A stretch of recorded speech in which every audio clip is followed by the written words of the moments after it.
they all use right here. They'll use drugs right here. And I mean, several of my videos have been taken right here, you know, right here on the federal building property. And these security guards, they feel helpless because they can't really enforce anything because they've literally been told to stand down.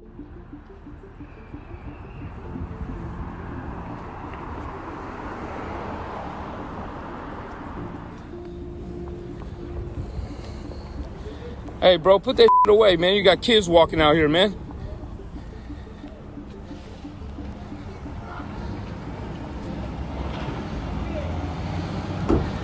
That woman just had to run out of here, this area, because there's so much drug use and her children are not safe. Her kids are not safe around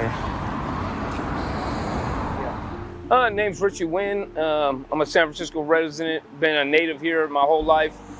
A former incarcerated convict, ex-drug addict, and now I'm doing a little activism, a little street journalism, if you will, down here in San Francisco, documenting the humanitarian crisis and the fentanyl frenzy that we have here in San Francisco, California.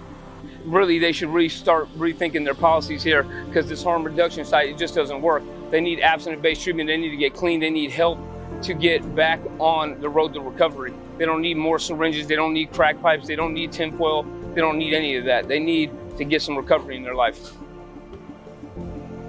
Right now, the city's approach is this harm reduction model, which is kind of a failed model. They should really abandon it, in my opinion. It's really doing more harm than it is doing good. It basically allows these addicts to keep living in a state of bondage, to where they are just receiving free money from the government, or whether it's unemployment or general assistance, and they live in these tents. They steal things from the supermarkets or the clothing stores or whatever, then they sell it to these people out here and for money for drugs. It's like a lawlessness type of situation where there's no consequences for their actions, and they just continue to be able to live in this way. Now, the city has tried to implement something called a safe consumption site. They're trying to push for this right now. I'm really against these sites because you just have to ask yourself the question, what happens when the funding for these safe consumption sites run out, just like they ran out for the navigation centers that were ran by Five Keys here in San Francisco?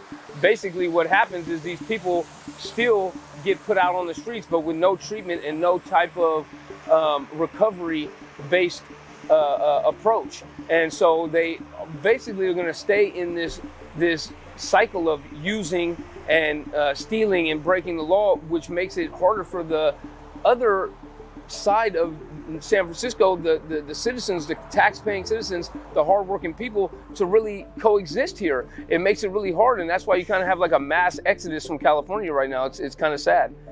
You have to combat the problem where it begins, and that happens with arresting the drug dealers, changing some of the sanctuary laws to actually get some of these individuals that are breaking the law out of San Francisco or out of the country, really, and have them stop attacking or poaching on these mentally ill American citizens that are here, that are struggling with addiction and other things, because that's what's happening.